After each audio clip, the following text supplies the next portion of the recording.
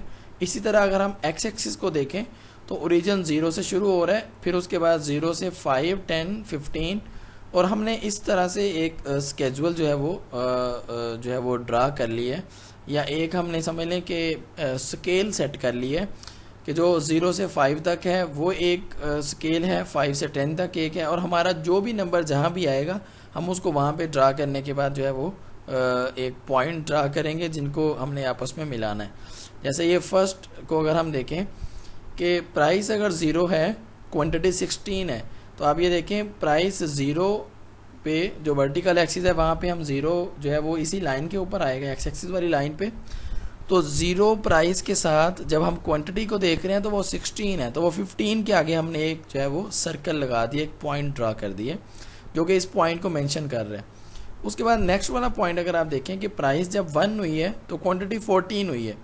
अब 1 प्राइस के साथ हम एक लाइन को ड्रा कर रहे हैं, कहाँ तक, जहाँ पे आपकी जो क्वांटिटी है वो 14 है, तो वहाँ पे हमने एक बंडल बना दिया जो कि ये शो कर रहा है कि 1 प्राइस के साथ आपकी जो क्वांटिटी है वो 14 है।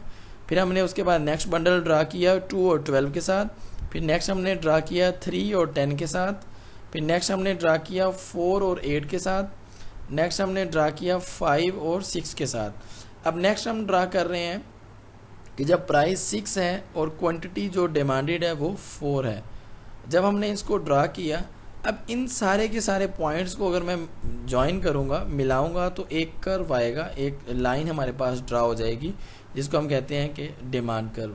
अब ये देखें इस डिमांड कर्व का जो रिलेशन है वो शो हो रहा है कि इन्वर्स है। जैसे मैं किसी भी एक पॉइंट को डिस्कस करूँ ग्राफ के ऊपर, सपोज जहाँ पे प्राइस 5 है उसको अगर हम देखें कि 5 प्राइस के बाद जो क्वांटिटी थी वो 5 प्राइस के ऊपर जो क्वांटिटी है वो 6 है, और अगर हम इसी तरह से देखें कि अगर प्राइस डिक्लाइन करके 4 पे आती है, तो अब ये देखें डिक्लाइन करने के बाद क्वांटिटी इंक्रीज़ कर गई है, तो क्वांटिटी जो है वो 8 हो गई है। इस तरह से ये जो रिलेशन है, अगर हम इसको देखें 5 के बाद अगर 6 को देखें कि जब प्राइस इंक्रीज़ हुई है तो क्वांटिटी डिक्लाइन कर गई है, और क्वांटिटी जो है वो 6 से 4 हो गई है। आपका ये जो लाइन है ये भी शो कर रही है, और जब तक हम ये जो प्राइस का इंक्रीज़ करना क्वांटिटी को डिक्लाइन करेगा तो हम ओरिजिन की तरफ मूव करते जाएंगे, 0 की तरफ आते जाएंगे।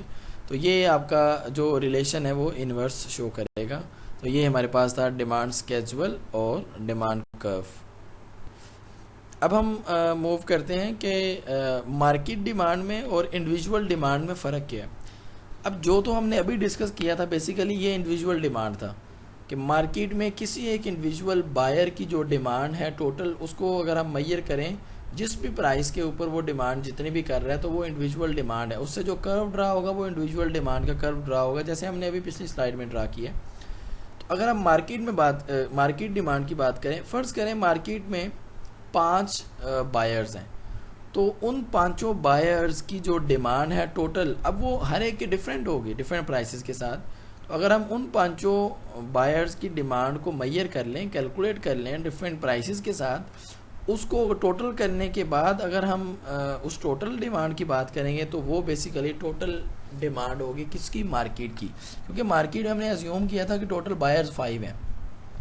तो अब 5 बायर्स की जो डिमांड होगी बेसिकली वो टोटल मार्केट डिमांड होगी। तो हम ये भी कह सकते हैं कि सपोज़ इस एग्जांपल में मैंने ये लिखा हुआ है कि हमारे पास 2 सपोज बायर है मार्केट में, टोटल बायर्स 2 हैं, ए और बी, और इनकी जो टोटल डिमांड होगी, the total demand derived by the all consumers from the market, कि मार्केट में जितने भी कंज्यूमर्स से थे उनसे जो हमने मार्केट उनकी जो डिमांड मेजर की है, तो उसको जब हमने एडिशन किया तो उसको ऐड करने के बाद हमारे पास जो नंबर्स आएंगे वो बेसिकली मार्केट की टोटल डिमांड है। तो इंडिविजुअल डिमांड क्या हुई कि सिंगल जो बायर है उसकी जो मार्केट में डिमांड है वो, और टोटल जो मार्केट डिमांड है बेसिकली वो क्या है कि मार्केट में जितने भी बायर्स हैं उन सब की जो डिमांड है अगर हम उसको ऐड करें तो उससे जो मार्केट डिमांड आएगी वो होगी हमारे पास मार्केट डिमांड। अब ये देखिए हमारे पास प्राइस वही गिवन है 1 2 3 4 5 6 डॉलर्स, और उसके बाद जो A% की क्वांटिटी है वो भी गिवन है